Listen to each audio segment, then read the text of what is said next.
आज तुम्ही कुठल्याही महाराष्ट्रातल्या सर्वसामान्य व्यक्तीला जर विचारलं की त्यांचे प्रश्न या अधिवेशनामध्ये सुटले आहेत का, तर त्याचं उत्तर मिळेल नाही.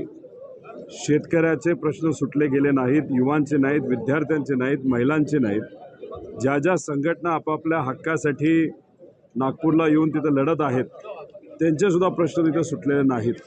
मग या अधिवेशनामध्ये झालं काय, तर या अधिवेशनामध्ये आपली खुर्ची कशी सांभाळायची, त्याच्याचबरोबर जे काही इतर चुकीच्या गोष्टी या राज्यामध्ये चालल्यात, एकामेकाची पाठ कशी वाचून ठेवायची, एवढाच प्रयत्न या सरकारकडनं गेला.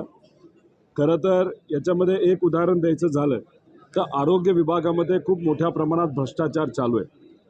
याचं एक उदाहरण म्हणजे सार्वजनिक आरोग्य विभाग अंतर्गत राज्यातील रुग्णालयाची स्वच्छता करण्यासाठी जो कॉन्ट्रॅक्ट, ज्याच्यासाठी प्रशासकीय मान्यता 77 कोटीची दिली होती, ती आरोग्य विभागाने तानाजी सावंत यांच्या सांगण्याने ती तिथून वाढून ही 638 कोटीवर नेली गेली.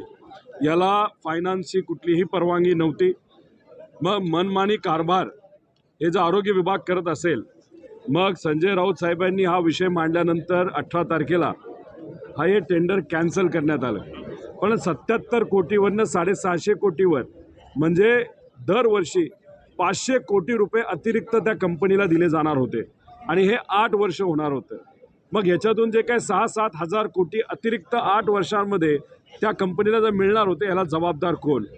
जेव्हा एका राजकीय नेत्यांनी हा मुद्दा घेतला, तुम्ही तेव्हा टेंडर कॅन्सल करता, पण ह्याच्यामध्ये तुमचा हेतू कुठेतरी स्पष्ट केला जातो.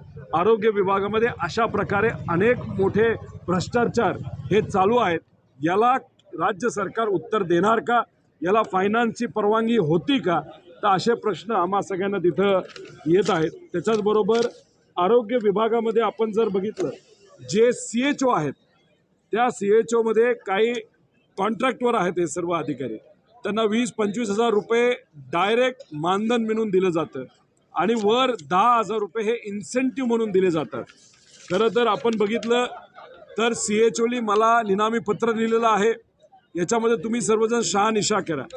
हे जे 10 हजार रुपये इन्सेंटिव्ह आहेत, हे कामाली रिलेटेड नाही.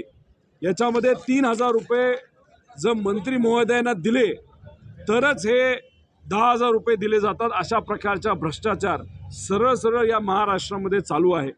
म्हणजे CHO सामान्य लोकांची सेवा देतात, त्यांच्यासाठी दिवस रात्र प्रयत्न करतात आणि त्यांच्याकडनं तुम्ही 3-3 हजार रुपये घेता. ही किती चुकीची गोष्ट आहे. अशा प्रकारचा भ्रष्टाचार या सरकारमध्ये चालू आहे.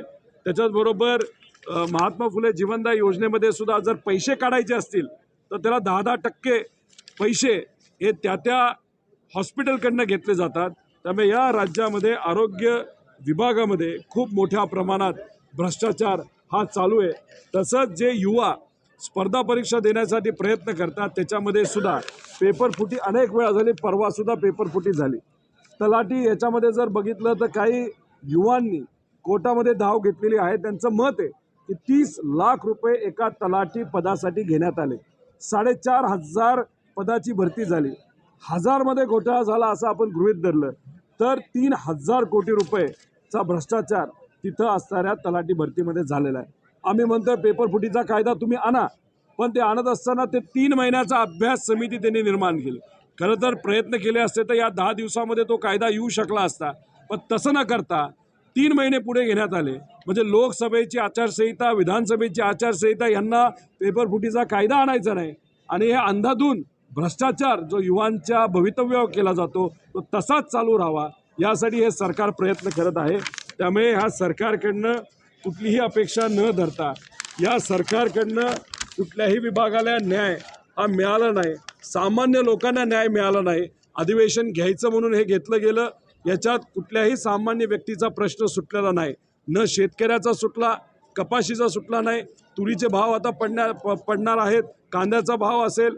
स्पर्धा परीक्षेचे अनेक युवांचे प्रश्न आहेत. आचारसंहिता लागण्याच्या आधी परीक्षा पेपर घेण्यात यावे, रखडलेला नियुक्त देण्यात यावा. त्याच पेपरफुटीचा कायदा असेल. 1000 रुपयाची वसुली केली जाते. त्याच्या व्यतिरिक्त अनेक इतर मुद्दे आहेत जे सरकारकडनं आज मार्गी लागले नाही. त्यामुळे या सरकार मराठा आरक्षणाचा मुद्दा सुद्धा काल मुख्यमंत्री साहेबांचं भाषण जर आपण ऐकलं तर फक्त त्यांनी मोघम भाषण केलेलं आहे. फेब्रुवारीपर्यंत त्यांनी फक्त टाईम वाढवून घेतलेला आहे. पण हा टाईम वाढवत असताना भीती एवढीच वाटते की समजा 24 तारखेनंतर या महाराष्ट्रामध्ये आंदोलनं वाढली, त्याच्याचबरोबर जेव्हा मुख्यमंत्री साहेबांनी स्पष्ट केलं आहे की ओबीसी समाजाला कुठेही धक्का न लावता आरक्षणाच्या बाबतीत आम्ही अतिरिक्त आरक्षण मराठा समाजाला देणार आहोत, तर मग मुख्यमंत्री साहेबांनी हे सांगितलं आहे का की अधिवेशन संपल्यानंतर भुजबळ साहेब जाऊन परत एकदा मोठ्या मोठ्या सभा घेऊन दोन समाजामध्ये वाद निर्माण करण्याचा प्रयत्न करणार नाहीत का? हे स्पष्ट केलं आहे का? त्याच्याचबरोबर तुम्ही जो इम्पेरिकल डेटा गोळा करणार आहे, जातीनिहाय जनगणना तुम्ही करणार नाही असं सांगता, मग इम्पेरिकल डेटा तुम्ही कशा बेसिसवर गोळा करणार आहे, त्याला तुम्हाला किती वेळ लागणार आहे? त्याच्याचबरोबर जर स्पेसिफिक कंडिशन आपल्याला मार्गी लावायची असेल तर जातीनिहाय जनगणना ही करावी लागेल. किती दिवसात तुम्ही करणार आहे ह्याच्याबद्दल कुठेही मुख्यमंत्री साहेबांनी सांगितलं नाही. आणि ओबीसी विरुद्ध मराठा करण्याचा प्रयत्न जो काही शासनातल्या काही नेत्यांकडनं केला जातोय तो थांबणार आहे का? आणि फेब्रुवारीपर्यंत तुम्ही जे आरक्षण देणार आहात ते कशा पद्धतीने देणार आहात याच्यावर कुठेही स्पष्टपणे मुख्यमंत्री साहेब बोलले नाहीत. त्याच्याचबरोबर एक मार्ग त्यांच्याकडे होता, पण त्याला हिंमत लागत होती, म्हणजे केंद्र सरकारकडे जाऊन 50% पुढे जाऊन EWS कोटा जसा दिला तसा देण्याची मुभा राज्य सरकारकडे होती. पण राज्य सरकार केंद्र सरकारकडे जायला तयार नाहीत. ट्रिपल इंजिन सरकार फक्त बोलण्यासाठी, पण खऱ्या अर्थाने महाराष्ट्राच्या विकासासाठी नाही तर मराठा समाजाला न्याय देण्यासाठी, इतर समाजाला न्याय देण्यासाठी हे ट्रिपल इंजिन सरकार कुठेही फायदेशीर नाही. जे मोठे मोठे प्रोजेक्ट आपल्या राज्याच्या हिताचे होते ते सर्व गुजरातला नेले गेले. आसामला म्हणजे गुवाहाटीचा यांना इतका पुळका आहे, त्या आसाममध्ये सुद्धा जे छोटं राज्य आहे तिथं 40,000